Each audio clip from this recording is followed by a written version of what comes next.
Добрый день, уважаемые дамы и господа. Я рада приветствовать всех журналистов, которые собрались сегодня на площадке РИА Новости. И, конечно же, нашего уважаемого гостя, заместителя председателя Государственной Думы Российской Федерации, лидера Либерально-демократической партии России Владимира Вольфовича Жириновского. И сегодня в рамках нашей пресс-конференции мы подводим итоги весенней сессии Государственной Думы. Владимир Вольфович, естественно, первый вопрос. Удовлетворены ли вы итогами работы весенней сессии, которые во многом многие называют просто рекордными по количеству принятых законопроектов?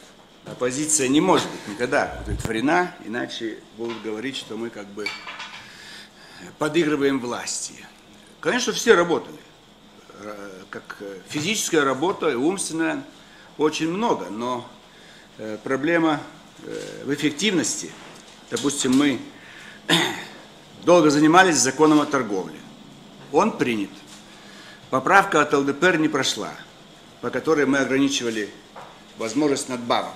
Не больше 10%.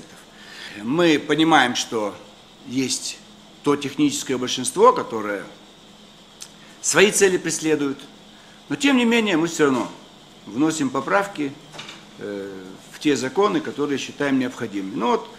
Коррупция. Это ведь главное зло, не победив которое, все остальное бесполезно. То же самое торговля. В чистом виде коррупция, конечно, чтобы каждый мог наживаться.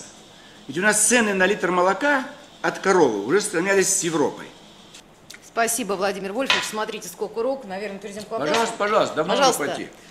Скажите, пожалуйста, ваше геополитическое видение к разным вопросам, например, ратификация СНВ-2, участие России в системе ПРО, противоракетные системы и последние маневры на Украине. Ваше видение, ваши комментарии. Разоружаться России не надо.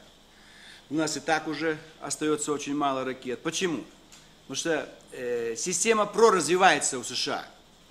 И она развивается автономно от, так сказать, нашего ракетного вооружения.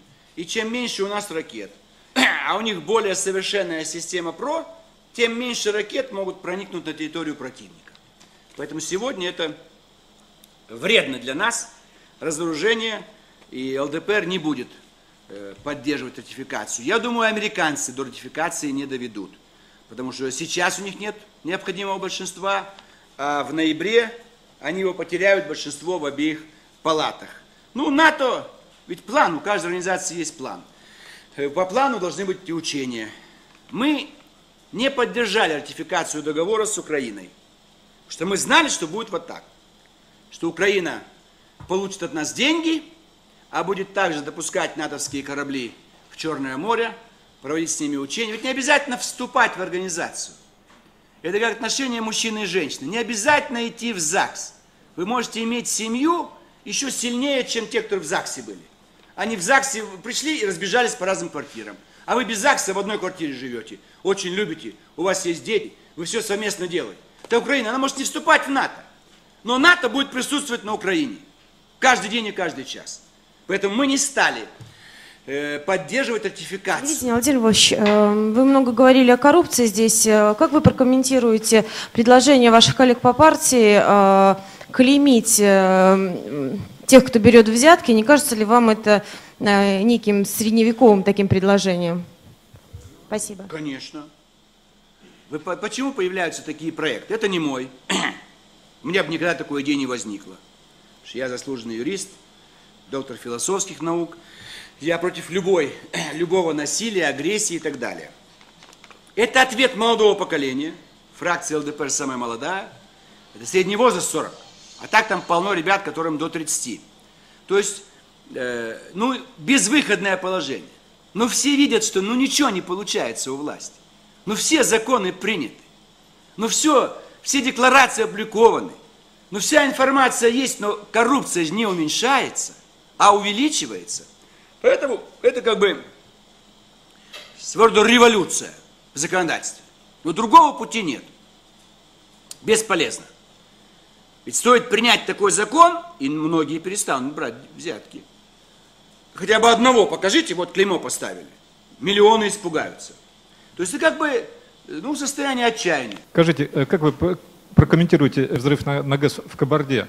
Так скоро могут и атомные станции начать взрывать в России. Ну, я, так сказать, уже касался этого вопроса.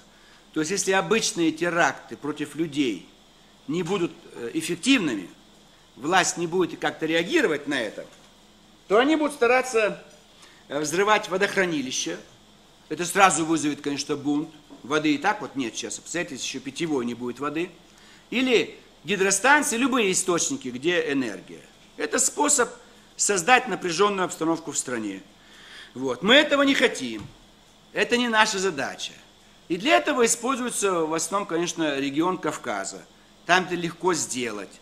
Опять же, путем коррупции. Все, закончили.